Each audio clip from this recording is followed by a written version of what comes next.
নবীর সাথে কত গভীর প্রেম ছিল। বিয়ের রাত্রিতে বন্ধু বাসর হলো রে, বাসরের পরে গোসল করা কিন্তু ফরজ। কথা বলেন না কেন? বাসর হলো, এই দিকে উহুদের ময়দান থেকে খবর চলে আসলো হযরত হামজালা কিন্তু গোসল করে নাই। উন্মুক্ত তরবারি নিয়ে উহুদের ময়দানে বন্ধু চলে গেল। উহুদের ময়দানে যাইয়া যুদ্ধ করতে করতে বন্ধু নিজে শহীদ হয়ে গেল। ইন্না লিল্লাহি ওয়া ইন্না ইলাইহি রাজিউন। ওই হামজালার বিবি দৌড়ে চলে গেল, নবী গো, ও প্রাণের নবী গো। উহুদের ময়দানে স্বামীকে খুঁজলো, কোথাও স্বামীকে পায় না। নবীজি বললেন, রে ও হামজালার বিবি, আকাশের দিকে তুমি তাকাও। বন্ধু, ওই আকাশের দিক থেকে হামজালার লাশ জান্নাতি খাদেমেরা উপর থেকে উহুদের ময়দানের দিকে নিয়ে আসতেছে। জোরে জোরে বলুন সুবহানাল্লাহ। হামজালা জীবন দিয়েছে বন্ধু নবীর প্রেমে। আর বাসর করার পরে গোসল ফরজ, পবিত্র হতে হবে, পবিত্র হয় নাই। কিন্তু নবীর প্রেমে জীবন দেওয়ার কারণে এবার হামজালার বিবি দৌড়ে চলে গেলেন। যাইয়া দেখলেন হামজালার দাড়ি বেয়ে ফোঁটা ফোঁটা করে বন্ধু তাজা পানি ঝরছে। ইয়া রাসূলুল্লাহ, ইয়া হাবিবাল্লাহ, নবী গো, ও প্রাণের নবী, ওই তাজা পানি ঝরছে গো নবী, আমার স্বামী তো গোসল করে নাই। আমার প্রাণের নবী যে একটা ডাক দিয়ে বললেন, রে হামজালার বিবি রে, তোমার স্বামী তো আল্লাহর প্রিয় হাবিবুল্লাহর প্রেমে জীবন দিয়ে দিয়েছে। এই জন্য আমার আল্লাহ আরশের নিচের পানি দিয়া জান্নাতি খাদেম দিয়ে গোসল করাইয়া পাঠাইছি। আর বলেন না সুবহানাল্লাহ। সেই নবীকে ভালোবাসা দরকার আছে না নাই? এই জন্য আমার বলতেছিলাম, আমি আপনাদেরকে বলে বন্ধু, একটার পর একটা প্রেমের খবর। আমার নবীকে সাহাবায়ে কেরাম এত বেশি ভালোবাসতো বন্ধু। নবীজি যখন থুতু মোবারক ফেলে দিত রে, নবীজির থুতু মোবারক তারা ক্যাচ নিয়ে নিত করে, তারা তাদের মুখমণ্ডল দেহের মধ্যে কি করে দিত, মাসাজ করে দিত। আর এটা মেসেজ করার কারণে তাদের স্কিনটা সিল্ক হয়ে যেত। জোরে জোরে বলুন না সুবহানাল্লাহ। আমার নবীকে কেমন করে ভালোবাসবেন বন্ধু? উম্মে আয়মন একজন বরকতময় দাসী, আপনার আমার প্রাণের নবীকে ভালোবেসে নবীজির প্রস্তাব মোবারক খেয়ে ফেললো। আমার নবীজির প্রস্তাব মোবারক খাওয়ার কারণে উম্মে আয়মনকে নবীজি দুনিয়ায় জান্নাতের ঘোষণা দিয়ে গেছে। উহুদের ময়দানে যখন প্রাণের নবীজির দান্দার মোবারক যখন শহীদ হয়ে গেল, নবীজির মুখ মোবারক দিয়ে বন্ধ রক্ত প্রবাহিত হতে লাগলো। যখন রক্ত মোবারক প্রবাহিত হতে লাগলো, মালিক বিন সিনান দেখে সহ্য করতে পারলো না।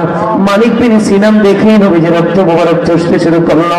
এবার আমার প্রাণের নবী একটা ডাক দিয়ে বললেন, রে মালিক বিন সিনান, ও মালিক বিন সিনান, রক্ত ভক্ষণ করে না, জমিনে ফালাইয়া দাও।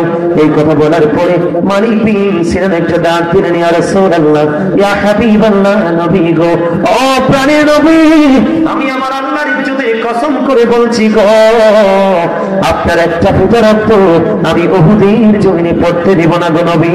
এই কথা বলে বন্ধু তিনি রক্ত মোবারক চষতে শুরু করলেন। প্রাণের নবী যে রক্ত মোবারক চষতে চষতে চষতে চষতে বন্ধ শেষ রক্তের ফোঁটা যখন চোখা শেষ হয়ে গেল, আমার নবীজি গোটা পৃথিবীর মুমিন মুসলমানকে জানিয়ে দিল, ও নবীর প্রেমিক, ও রামচন্দ্রপুর বল্লাগের আমার ভাই, আমার বাবা গো, আমার মা বোনদেরকে ডেকে ডেকে বলছি গো, আমার নবীজি ওই মালিক বিন সিনান রাসূলকে ভালোবেসে ওই নবীজি রক্ত মুবারক ভক্ষণ করার কারণে আমার নবীজি গোটা পৃথিবীর মানুষকে বলে দিলেন, তোমরা যদি দুনিয়ায় কোনো জান্নাতি মানুষ দেখতে চাও তাহলে এই মালিক বিন সিনানকে দেখে নাও। শুধু নবীকে ভালোবেসে শুধু রক্ত মোবারক ভক্ষণ করার কারণে বন্ধু এখানে শুধু ক্ষান্ত নয়, আমি আপনাদেরকে বলি নবীর সাথে প্রেম করতে হবে। কেমন করে বন্ধু? উহুদের ময়দানে নবীজির যখন শুনলেন নুসৈবা নবীজি শহীদ হয়ে গেছে, হযরতে নুসৈবা রাদিয়াল্লাহু তাআলা আনহা শুনতে পাইলেন। এবার উহুদের ময়দানের দিকে বন্ধু দৌড়াতে শুরু করলো। দৌড়াইতে দৌড়াইতে রে উহুদের ময়দানের দিকে ছুটতে শুরু করলো। যাইতে যাইতে হঠাৎ করে খবর আসলো, রে নুসৈবা, যুদ্ধের ময়দানে তোমার ভাই শহীদ হয়ে গেছে। নুসৈবা দাঁড়ায় না।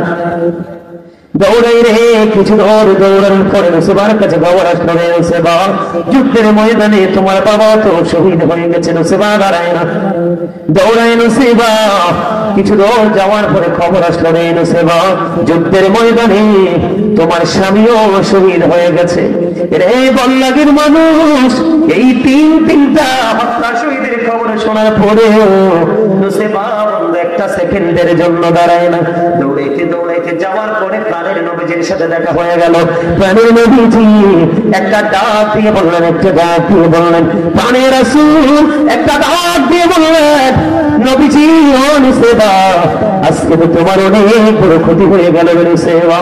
এবার নুসেবা একটা ডাক দিয়ে বললেন, ইয়া রাসূলুল্লাহ, ইয়া হাবিবাল্লাহ, নবী গো, ও প্রাণের নবী, আমার ভাই, আমার বাবা, আমার স্বামী শহীদ হয়ে গেছে, আমার বিন্দু পরিমাণ কোনো দুঃখ নাই গো নবী, আমি আপনাকে পেয়েছি তো সব পেয়ে গেছি। নবী প্রেম কি জিনিস বুঝতে পারছেন?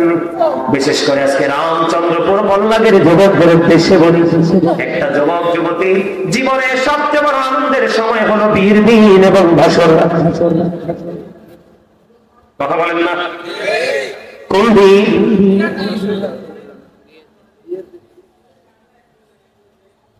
কথা কি বুঝতে পারছেন? হযরতে হামজা বিষয় নিয়ে আলোচনা করব। আমার নবীজি তাবুক হাদিস শরীফের মধ্যে এসেছে বন্ধু, আমার নবী তাবুক যুদ্ধের পূর্বে বললেন তোমরা দান করো। এবার ইসলামের দ্বিতীয় খলিফা হযরত ওমর, তিনি মনে মনে চিন্তা করলেন, দেখেন তারা রাসূলকে কেমন করে ভালোবাসতেন। আল্লাহ রাব্বুল আলামিনকে পাওয়ার জন্য তারা আমার রাসূলের প্রত্যেকটা বক্তব্যকে কানায় পুঙ্খানুপুঙ্খানুরূপে ভালোবেসে তারা বাস্তবায়ন করত বন্ধু। ওমর যখন জানতে পারলেন নবীজি জানিয়ে দিয়েছেন তোমরা তাবুক যুদ্ধের পূর্বে তোমরা কি করো, দান করো, এই কথা বলার পরে হযরত ওমর মনে মনে চিন্তা করলো, বন্ধু আমার জীবনে কোনোদিন কোন কাজ দ্বারা আমি আবু বকরকে হারাতে পারিনি। প্রত্যেকটা সেক্টরে আবু বকর আমার চাইতে অগ্রগামী। আমার কাছে ভালো দৌলত আছে, আমার কাছে ভালো সম্পদ আছে, নবীজি বলেছি আমি আজকে বেশি করে দান করব। এবার ওমর কি করলেন? দানের সম্পদ। এবার হযরত ওমর বন্ধু দৌলতী নবীজির দরবারে সে হাজির। আমার আপনার প্রাণের নবীজির কাছে আসার পরে নবীজি প্রশ্ন করলেন, ওমর তুমি কি নিয়ে এসেছো? ইয়া রাসূলুল্লাহ, আমার যে সম্পদ ছিল আমি অর্ধেক নিয়ে এসেছি, তোমার ফ্যামিলি পরিবারের জন্য তুমি কি রেখেছো? ইয়া রাসূলুল্লাহ, ইয়া হাবিবাল্লাহ, নবী গো, ও প্রাণের নবী, আমি আমার ফ্যামিলি পরিবারের জন্য অর্ধেক রেখে এসেছি। ওমরের ফয়সালা হয়ে গেল। এবার বন্ধু আবু বকর চলে আসলো। আবু বকর তুমি কি করেছো? এবার আবু বকর উত্তর দিলেন, ইয়া রাসূলুল্লাহ, আমার যা ছিল আমি সব নিয়ে এসেছি গো, এগুলির জন্য কতটুকু রেখে এসেছো? এবার আবু বকর সিদ্দিক রাদিয়াল্লাহু তাআলা বললেন, ইয়া রাসূলুল্লাহ, ইয়া হাবিবাল্লাহ, নবী গো, আমি আমার ফ্যামিলি পরিবারের জন্য আল্লাহ ও আল্লাহর হাবিবকে রেখে এসেছি। আবু বকরকে আজকে হারাইতে পারছিনি? কথা বলেন না কেন? হারাইতে পারছিনি? বন্ধু জীবনে কোনদিন আবু বকরকে কেউ হারাইতে পারে নাই। অথচ ওমরের জীবনে এত বেশি আমল ছিল রে, গণলে আকাশের তারার চাইতে বেশি হবে। এত বেশি আমল যদি একটা পাল্লায় রাখা হয়, আবু বকরের একটা মুহূর্তের কিছু মুহূর্তের প্রেম যদি একটা পাল্লা রাখা হয়, আবু বকরের প্রেমের পাল্লাটাই বন্ধু বাড়ি হয়ে যাবে। কেমন ভাবে ভালোবাসতো প্রাণের নবীকে। বন্ধু হিজরতের রাত্রিতে যখন আমার নবীজি আবু বকরের দরজায় গিয়ে একটা টোকা দিল রে, দরজাটা সঙ্গে সঙ্গে বন্ধ খুলে দিল। আমার নবীজি আবু বকরকে একটা ডাক দিয়ে বললেন, রে আবু বকর, এটা কেমন করে সম্ভব রে? একটা ডাক দিতে দেরি, তুমি তোমার দরজা চালনা করতে দেরি করলে না রে আবু বকর, এটা কেমন করে সম্ভব রে? ও আবু বকর আমাকে একটুখানি বলো। এবার আবু বকর সিদ্দিক রাদিয়াল্লাহু তাআলা বললেন, ইয়া রাসূলুল্লাহ, ইয়া হাবিবাল্লাহ, নবী গো, ও প্রাণের নবী গো, ও নবী, যেদিন আমি জানতে পেরেছি গো আপনার সাথে আমি হিজরতে সঙ্গী হব গো নবী, সেদিন থেকে আমি একটা মুহূর্তের জন্য বিছানায় পেট লাগাই নাই। আর জোরে বলেন না সুবহানাল্লাহ। বন্ধ কেমন করে বুঝিনি বুঝিব গো, আমার নবীর সাথে এমন ভাবে পশু পাখি পর্যন্ত প্রেম করেছে, যে প্রেমটা আমরা নবীর উম্মত হবো স্বীকার করে ঠিকই, সেই প্রেমটা পর্যন্ত আমাদের সিনায় নাই। এখন আমি নবীকে ভালোবেসে কত কিছু করি, তুমি আমাকে বেদাতি বলে বকা দাও, এটা কি প্রেম হতে পারে? কোনদিন প্রেম হতে পারে না। বন্ধু আমি আপনাদেরকে একটুখানি বলে দেই, আমার নবী যখন ওই গুহার মধ্যে নবী ছিল হিজরতের ওজনেতে, কাফেররা যেন চিনতে না পারে, ওই গুহার মুখের মধ্যে কবুতর বাসা বাঁধিয়া ও বন্ধু এখানে ডিম তা দিয়েছে, মাকড়সা জাল বুনে দিয়েছে, মাকড়সা জাল বুনে দিয়েছে কাফেরেরা যখন, অত সেই গুহার মধ্যেই কিন্তু আমার নবী সঙ্গী আবু বকর দুশমনেরা এসে দেখেছে মাকড়সার জাল বুনে দিয়েছে। না না না, এটার মধ্যে যদি নবী মুহাম্মদ ঢুকতো তাহলে জাল তো থাকতো না। বন্ধু শুধু এখানে একান্ত নয় রে, আমার নবীর প্রতি প্রেম কত মধুময় ছিল। যখন জাল বুনলো, নগদ যেটা মানে এটা কিন্তু অত্যন্ত চকচকে থাকে, কথা বলেন না কেন? যেমন আমার এই পরনের যে পোশাক, এটা চকচকে কিনা? কয়েকদিন হলো এটা বাহির থেকে আমার ভালোবাসার একজন মানুষ নিয়ে আসছে, এটা যদি বন্ধু ধুলাবালি দূষণ হয়, এটা কি হয়ে যাবে? কালারটা ডিসকালার হয়ে যাবে। ঠিক তেমনি ভাবে আপনার আমার প্রাণের নবীকে সেফটি দেওয়ার জন্য ভালোবাসা লাগাইয়া মাকড়সা জাল বুনলো, আর পাখি মুখে করে ধুলাবালি জালের মধ্যে ছিটিয়ে দিল। আর দুশমনেরা চাইয়া দেখলো এখানে কেউ নাই রে, চাইয়া দেখো পুরনো জাল বোনা আছে। অসুস্থ মানুষ, আমি এনার্জি পাই না আপনাদের সাথে কথা বলে। ওই যে আমার ছোট ভাই মিনহাজুল আবেদিন সুফি বলে গেছে, আমি ওদের গুনাহগারকে দেখার জন্য মানুষ সিরিয়াল ধরে দাঁড়াইয়া থেকেও জায়গা পায় না, অহংকার করে বলছি, কারণ অনলাইনে দেখলে বুঝতে পারতেন আমি আলফা কথা বলার অভ্যাস নাই, যতটুকু কথা বলি কোরআন হাদিস থেকে বলি, কারণ আমার জীবনে সময় খুবই অল্প, কাজ অনেক বেশি। আর এখন প্রত্যেকটা ওয়াজে বসতে লঙ্কান আলোচনা করি, কারণ আমার সমাজ ধ্বংস হয়ে যাচ্ছে, যুব সমাজ তো নষ্ট হয়েই গেছে। তোমার কথা কয় না, বলছি যুব সমাজ তো নষ্ট হয়ে গেছে। আপনারা মুরব্বীরা যারা আছেন, আপনারা মুরব্বী মানুষগুলো যখন পৃথিবী থেকে বিদায় নেবেন, এই পৃথিবী আর বেশি দিন টিকবে না, কারণ এখনকার যুবকদের কাছে ইসলাম নাই বললেই চলে। বুঝেন নাই? আপনারা বলেন ছেলেরা কি রাস্তা দিয়ে যাওয়ার সময় সালাম দেয়? এখানে তো ইসলাম নাই। মুসলমানের কর্তব্যের মধ্যে এটা একটা, পরিচিত হোক অপরিচিত, মুসলমান দেখলেই সালাম দিয়ে দিবা। দেখ এখন মুরব্বীরা সালামের অপেক্ষায় থাকে, এখানে তো ইসলাম কবরে চলে গেল যুবকদের দ্বারা, ঠিক না? আপনার ছেলেরা কি চুল কাটে সুন্নাহ স্টাইলে না ইহুদিদের স্টাইলে? তাহলে এখানে তো সুন্নাহ মোতাবেক চুল কাটার কথা, মাথা থেকেও কি করলেন? ইসলামকে ডিলিট করে দিলেন। এখনকার ছেলেরা যে জিন্স প্যান্ট পরে, আমি প্রমাণ দিতে পারবো, আপনারা চাইলে কোরআন এবং হাদিস থেকে কোট করে নিয়ে আসছি। জিন্স প্যান্টটা যে পরে, এটা কোরআন হাদিস তারা একবারে না যায় মুসলমানদের জন্য। তারপরে পোশাকে তো কি নাই? ইসলাম নাই, আছে? আরে জানে মা বাবাকে ভালোবাসতে হবে, কারণ মা বাবাকে ভালোবাসা ফরজ, কষ্ট দেওয়া হারাম। We should obey our parents. আমাদের প্রত্যেকের উচিত পিতা মাতাকে মান্য করা। এখনকার ছেলেরা কি পিতা মাতাকে মানে? এখানে তো ইসলাম নাই। রাসূল বলেছে জুম্মার দিনে সব দিনের চেয়ে উত্তম রূপে গোসল করো, লম্বা জামা পরো, মানে পাঞ্জাবি পরো, কারণ লম্বা জামা পরে নামাজ পড়া সুন্নাহ। আতর লাগাও, গাড়ি থাকলেও হেঁটে হেঁটে কি মসজিদে চলে যাও, সবার আগে যাও, সবার পরে বেরো আসো। এখনকার ছেলেরা এত ডিজিটাল, সালাম ফিরাইবার আগে 2 রাকাত ফরজ পড়তে যায়, খোতবাও শোনে না, আর সালাম ফিরানোর পরে মুনাজাতও দেয় না, মনে হয় যে বিশ্বযুদ্ধ শুরু হয়েছে গেইটে। এখানে কি ইসলাম আছে? আপনি তো নামাজ পড়ে নামাজি হবেন তাকওয়া নিয়ে নামাজ পড়লে, আপনি তো এখন ডিজিটাল হয়েছেন, কমার্শিয়াল। এই নামাজ দিয়ে তো আপনি কিয়ামত পর্যন্ত পড়তে পারবেন, আল্লাহ পর্যন্ত পৌঁছাতে পারবেন না, নষ্ট কাজ থেকে বাঁচতে পারবেন না। এমনি করে প্রত্যেকটা সেক্টরের দিকে তাকায় দেখেন ইসলাম নাই। তো আপনি রহমত পাবেন কোত্থেকে? কথা বলে না কেন? আরো জোরে। আমরা ছোট্ট থাকতে স্কুলে যখন যাইতাম, বুঝছেননি, বাড়ির নিচে মানে জঙ্গল থেকে টোকাইয়া বড়ই খাইছি। কবে পড়ছি না সইরা খবর নাই, পাইছি তো এক সাইড ভালো, এক সাইডে মুখ দিয়ে খাই নিচ্ছি। আর গত 2-3 দিন আগে আমার এক বোন গ্রামের বাড়ি থেকে গাছ থেকে বড়ি পাইরা নিয়ে আসছে, কি কাপড় দিয়ে ছাইয়া দেখি পোকা, খাইলাম নি পোকা, কথা বলে না কেন? এখন দেখবেন আপনি কোনো কিছু আপনার মন মতো পাবেন না, কারণ আল্লাহ যে আপনাকে মন মতো পথে চলতে বলেছে, আপনি চলেন না। এই জন্য আপনারও কোনো কিছু ঠিক, আল্লাহর ওয়ার্ডের মতো যখন ঠিক নাই, আপনার কর্মের রেজাল্ট ঠিক মতো আসে। আপনি নিজেকে শুধরাইতে হবে, সত্যিকারের আশিকে রাসূলের সাথে প্রেম করতে হবে, তাহলে আপনি অটোমেটিক্যালি পরিবর্তন হয়ে যাবেন। দেখেন আমার প্রেমের শেষ নাই রে, ভালোবাসার শেষ নাই।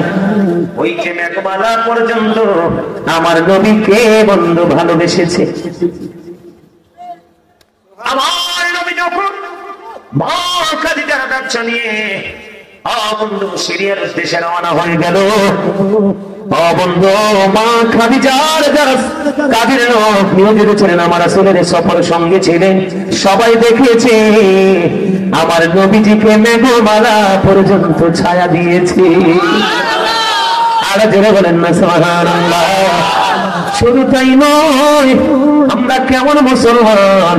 হযরত আলী রাদিয়াল্লাহু তাআলা তিনি বললেন, আমি একদিন নবীজির সফর সঙ্গী হলাম, মক্কার আঁকাবাঁকা মেঠু পথে হাঁটা শুরু করলাম। হাঁটতে হাঁটতে নবীজির সঙ্গে আমি শুনতে পেয়েছি পায়ের তলার পাথরগুলো প্রাণের নবীকে সালাম দিয়েছে। আলী বলতেছে আমি শুনতে পেয়েছি নবীজি হাঁটতেছে, আর ডান বাম থেকে ওই গাছপালা গুলো প্রাণের নবীকে সালাম জানাইতেছে। জোরে জোরে বলেন না সুবহানাল্লাহ। সেই নবীকে ভালোবাসার দরকার আছে না নাই? বন্ধু আমি যদি বলি রে আমার নবীজি বলেছে আবু বকরের সম্পদ আমার যতটা উপকারে এসেছে, আর কারো সম্পদ তত উপকারে আসেনি।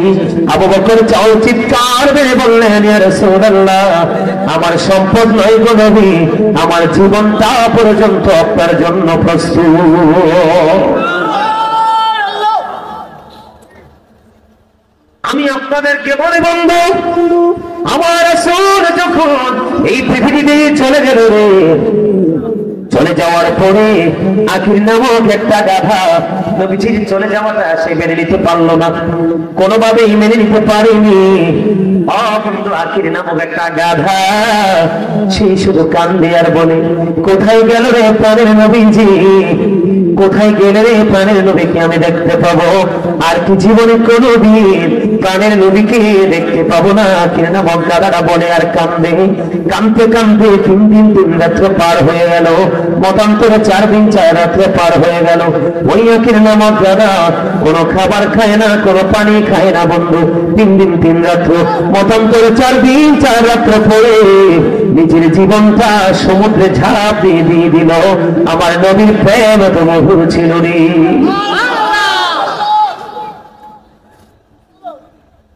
আমরা সেই নবীকে ভালোবাসতে জানি না। মসজিদে নববীর মধ্যে যখন মিম্বর তৈরি হলো, আমার নবীজি তার আগে স্তনে হান্নান একটা বড় খেজুর গাছকে ধরে নবী খুতবা দিতেন। মসজিদে নববীতে যখন মিম্বর হয়ে গেল রে, আমার নবীজি স্তনে হান্নানকে আর কি করলেন না, ব্যবহার করলেন না। এবার বন্ধু মসজিদে নববীর মিম্বরে দাঁড়িয়ে গেল খুতবা দেওয়ার জন্য। এবার বন্ধু স্তনে হান্নান আমার খেজুর গাছের কান্না শুরু হয়ে গেল। নবীজি প্রশ্ন করলেন, তুমি আমার সঙ্গী কোথায় হতে চাও? দুনিয়ায় না আখিরাতে? আমি ওপারে আপনার সঙ্গী হতে চাই। জোরে জোরে বলুন সুবহানাল্লাহ। হযরত তালহা রাদিয়াল্লাহু তাআলা এক এক করে নবীর প্রেমে 70টা তীরের আঘাত করল। কয়টা তীরের আঘাত? আর ধরে নবীজি মদিনায় থাকা অবস্থায় 27টি যুদ্ধ করেছে। এর মধ্যে সবচেয়ে বড় যুদ্ধ হলো উহুদের যুদ্ধ। উহুদের ময়দানে দুশমনেরা বৃষ্টির মতো তীর ছুটতেছে। এই দৃশ্য দেখে হযরত তালহা নবীজিকে জড়িয়ে ধরলো। জড়িয়ে ধরে একটা তীরের আঘাত যেন প্রাণের নবীকে টাচ করতে না পারে।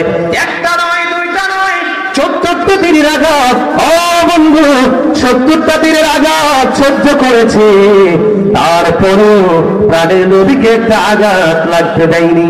70টা তীরের আঘাত খাইয়া বন্ধু ও রামচন্দ্রপুরের আমার ভাই, আমার বাবা গো, আমি আমার মা বোনদেরকে ডেকে ডেকে বলবো, একটা বার তুমি নিজের বিবেকের কাঠ গড়ায় দাঁড়িয়ে, নিজের বিবেকের আদালতে দাঁড়িয়ে প্রশ্ন করো, তুমি তোমার নবীকে কতটুকু ভালোবাসতে পেরেছো? হযরতে তালহা একটা নয়, দুইটা নয়, 10টা নয়, 20টা নয় বন্ধু, 70টাতে আঘাত খাইল। একটা বারের জন্য একটার পর একটা বন্ধু তীর এসে হযরতে তালহার বডিতে বন্ধু বিঁধতেছে, কিন্তু তার তীরের আঘাত লাগতেছে এইদিকে, একটা বার তার কোনো চিন্তা নাই রে। তার চিন্তা হলো কোন তীর যেন প্রাণের নবীকে আঘাত করতে না পারে। এই করতে করতে 70টা তীরের আঘাত খাওয়ার পরে রে, হাসতে হাসতে নবীর সামনে শাহাদাত বরণ করে, একটা বারের জন্য ওহু করে না। বলেন না সুবহানাল্লাহ, আর জোরে বলেন না সুবহানাল্লাহ।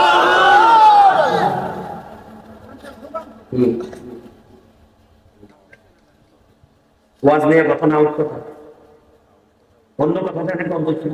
রাসেল কবিতা আমরা মানা করেছিল, তোমাদের এই মসজিদে আজকে নামাজ পড়ে দেখছো না? আরে মিয়া, যে দুষ্ট মানুষ সমান তোমার খাইছে গেছে, এদিকে একটা বসে গেছে, এমন দুষ্ট মানুষ। এই মিয়া সুখের পড়ছে, এখনো পড়তেছি, দাড়িগুলো পাকাই ফেলছি। আমি বললাম মূর্খ যদি সামনে এসে কথা বলে মানা যায়, হ্যাঁ কোনো সাজেস্ট করতে হলে করবো, কিন্তু কোন ইনস্ট্রাকশন তো নিতে পারি না ধর্মীয় ব্যাপারে কথা বলেন।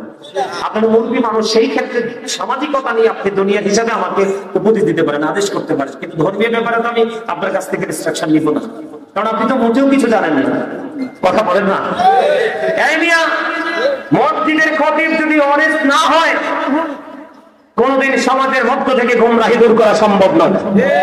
মনে রাখবেন, যেই ইমাম সাহেব দেখবেন সভাপতি, সেক্রেটারি, মোতালির পাঁচ হাতে চাকরি বাঁচানোর জন্য, ওই ইমাম সাহেবের পিছনে কোনদিন নামাজ পড়বেন না। এই দ্বারা নামাজ হইতো না, আপনাদেরটাও হবে না। কথা বুঝতে পারছে? আমি অনেক মসজিদ, আমি আমার জীবনে জুমাই পড়াইছি, আমি এখন জুম্মাই পড়াই না, কারণ হয় সেক্রেটারি নাই, ক্যাশিয়ার নাই, মোতালি নাই, সভাপতি একটা না একটা ওয়ান নাম্বার বাটপার থাকে। কথা বলেন না কেন? অত্যাচার। আমাদের মতো স্কলার আমরা কেন মসজিদে দাঁড়িয়ে দাঁড়িয়ে আপনাদের 5,000 টাকা? আমার জীবনে যত মসজিদে দায়িত্ব পালন করেছি, জীবনে কোনোদিন কোনো মসজিদ কমিটি বলতে পারবে না গাজী সুলাইমান কি ঈদেও 1 টাকা বোনাস দিতে পারছে নেই। কারণ আমি আপনার পকেট কাটার জন্য আসি নাই, আপনার পকেট ভরার জন্য আসছি। ঠিক কি বলেন? আমি যখন মেডিকেল করে বানাইছি আপনি জানেননি। আল্লাহ কয়, বান্দা তোমার কাছে পৃথিবী সুন্দর। সূরা 3-এর দিকে চাইয়া দেখলাম আল্লাহ ডাকে, বান্দা আমার কাছে সবচেয়ে সুন্দর তোমরা। এই জন্য আলহামদুলিল্লাহ কথা দরকার না। আরে আমরা না কই এটা লম্বা, এটা বাচ্চা, এটা কালা, এটা মোটা, এটা চিকন, এটা হেলদি, এটা স্লিম, কিন্তু আল্লাহর কাছে সব সুন্দর। কিন্তু আমরা নষ্ট হয়েছি কখন যাইয়া? পৃথিবীর লোভে পড়া। এই জন্য আল্লাহ সূরা ইউনূসের 44 নম্বর আয়াতে বলেছে, ইন্নাল্লাহা লা ইয়াজলিমুন নাসা শাইয়্যান ওয়ালাকিন্নান নাসা আনফুসাহুম ইয়াজলিমুন। আল্লাহ বলেছেন, আল্লাহ আল্লাহর বান্দার উপর অত্যাচার করে না, বান্দা নিজেই নিজের উপর অত্যাচার করে। ওয়াজ কি আর করণ লাগে? এই একটা আয়াতে যথেষ্ট না? আমরা আল্লাহ কইতেছে আল্লাহ বান্দার উপর কোন অত্যাচার করে না, বান্দা নিজে নিজে উপর অত্যাচার করে। যেমন আজকের এই মাহফিলে আপনারা যারা আসছেন তারা কিন্তু অনেক সুখী, কিন্তু যারা আসতে পারে নাই তারা বদকিসমত। তারা তাদের উপর কি করেছেন? জুলুম করেছেন। কারণ আজকে আপনাদের সবার জন্য দায়িত্ব হলো জান্নাতের বাগানে আসা। কারণ 365 রাতের মধ্যে একটা রাতের কিছু অংশ হয়, এতে কি হয়? আলেমরা এলাকাতে পারাবে, মৃত্যু ব্যক্তিরা যারা তাও ওরা খুশি। কমপক্ষে 40 দিন আল্লাহ কবর আযাব বন্ধ রাখবে এই গ্রামের আলেমদের কদমের ছোঁয়ায়। এই জন্য আল্লাহ বলেছেন, আমার প্রিয় লোকেদের সাথে যুক্ত হও আর আমার জান্নাতে চলে আসো। সুবহানাল্লাহ বলেন না কেন? আর আপনারা যারা উপকৃত হবেন, আপনারা আখিরাতের বাজার করতে পারবেন। ঠিক না বলেন? আমি যে প্রেমটা নিয়ে ওয়াজ করতেছি, এতে কি কোনো অসুবিধা হইতেছে? আপনাদের ওয়াজ আরো আছে, তো আরো অনেক ওয়াজ করবো আজকে। রবীন্দ্র সাহেব আমাকে অনেক ভালোবেসে 1 বছর আগে দিয়ে দাওয়াত দিয়ে আসছে। আর কত যোগাযোগ, কত ফোন। অত্যন্ত জেন্টেল একজন মানুষ, শিক্ষা মানুষকে অনেক সফট করে দেয়।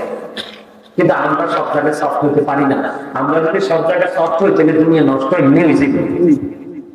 সত্যকে সত্য বলতে হবে, মিথ্যাকে কথা বলতে হবে, হারামকে হারাম বলতে হবে, হালালকে হালাল বলতে হবে। ঠিক না বুঝি?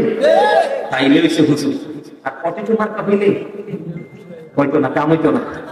আসলে পান না বল কথা কইছি কারণ 73 দল শুধু মুসলমানেরই হইব 72টা বিনা হিসেবে জাহান্নামে যাবে একটা মাত্র জান্নাতে যাবে ওটার নাম হলো আহলুস সুন্নাহ ওয়াল জামাত ইজ দ্য বেস্ট পার্টি আল্লাহ বলবে ইউ গো টু প্যারাডাইস আহলুস সুন্নাহ ওয়াল জামাতের অন্তর্ভুক্ত যারা পরিপূর্ণ সুন্নি হয়ে কবরে গেছো আল্লাহ জান্নাতে যাওয়ার অর্ডার দিবে আর যারা যেতে পারবে না আহলুস সুন্নাহকে ফলো করতে পারবে না আল্লাহ বলবে you have to go to hell must be তোমাদেরকে চলে যেতে হবে জাহান্নামে আমরা কি চাই আরে বাবা আমরা জান্নাত চাই না জান্নাত চাই না চাই আমরা মালিককে কথা বলা গেল হে রাসূল তোমায় ভালোবাসি অন্তর শুধুই মুখে না জান্নাতের আশায় নয় হে রাসূল জাহান্নাম কেউ ধরি না